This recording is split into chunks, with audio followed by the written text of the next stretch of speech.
আসসালামু আলাইকুম everyone, welcome back to my channel cooking with Rumi. মাত্র 2টি ডিম আর ময়দা দিয়ে খুব সহজে আপনারা ঘরেতে বিস্কুট বানিয়ে নিতে পারেন। এভাবে চলুন ভিডিওটি আরম্ভ করা যাক।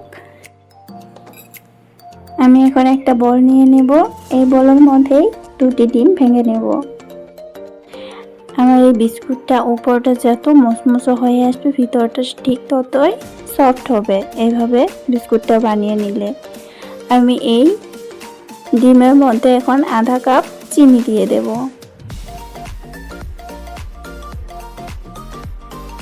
তারপর আমি এখানে সামান্য একটু লবণ দিয়ে দেব। দিয়ে আমি একটা হ্যান্ড উইক্সের সাহায্যে এটাকে ভালোভাবে মেল্ট করে নেব। ঠিক এভাবে আমি এগুলোকে মিক্স করে একটা ক্রিমি বাটার তৈরি করে নিব। ঠিক এরকম হবে। আমি এটাকে প্রায় 5 মিনিট এভাবে হ্যান্ড উইক্স দিয়ে নেড়ে চেড়ে নিয়েছি। আমি এখন একটা স্ট্রেনার নিয়ে নিব। এখানে আমি 2 কাপ ময়দা দিয়ে দেব।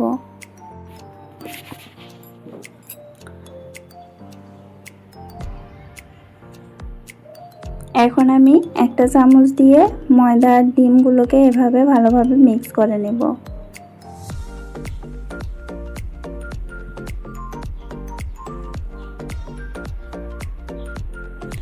আমার ভিডিওটি ভালো লাগলে ভিডিওটি একটি লাইক করে দিবেন, চ্যানেলটি সাবস্ক্রাইব করে সাথে থাকবেন এই রকম আরো নতুন নতুন ভিডিও পেতে। এই পর্যায়ে আমি এখানে 4 টেবিল চামচ সাদা তেল দিয়ে দেব।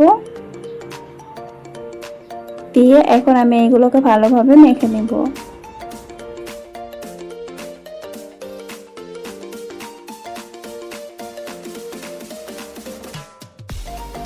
আমি এটাকে মেখে নিলাম।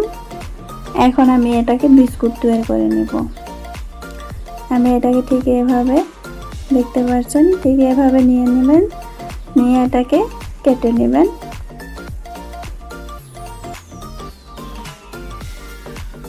এইভাবে কেটে নিলেই বিস্কুটটা রেডি হয়ে যাবে। এই বিস্কুটটা বানানো যত সহজ, খেতে ততই সুন্দর। আমি সবগুলোকে এভাবে কাট করে নিয়েছি। এখন আমি এগুলোকে তেলের মধ্যে দিয়ে দেব। এখন আমি এই তেলের মধ্যে এই বিস্কুটগুলো ভেজে নেব। তেলটা খুব বেশি গরম করবেন না, হালকা গরম হয়ে আসলে এখানে বিস্কুটগুলো দিয়ে দেবেন। গ্যাসের ফ্লেম একদম লো করে এই বিস্কুটটা ভেজে নেবেন, নয়তো ভিতরটা কাঁচা থেকে যাবে। আমি এইগুলোকে জাস্ট একটু সাদা সাদা হয়ে আসলে এভাবে উল্টে দিব।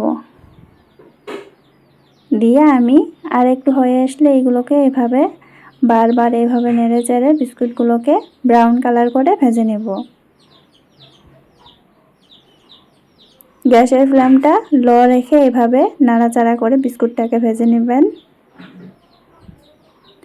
দেখতে পাচ্ছেন কত সুন্দর কালার চলে এসেছে বিস্কুটটাতে।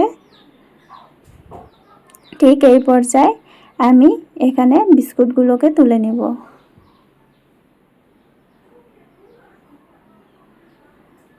অল্প সময়ে এভাবে বিস্কুট বানিয়ে আপনারা বিকালের নাস্তায় বা সকালের নাস্তায় এটাকে খেতে পারেন। আমার ভিডিওটি ভালো লাগলে ভিডিওটি শেয়ার করতে ভুলবেন না, চ্যানেলটি সাবস্ক্রাইব করে সাথে থাকেন। Thank you so much for watching.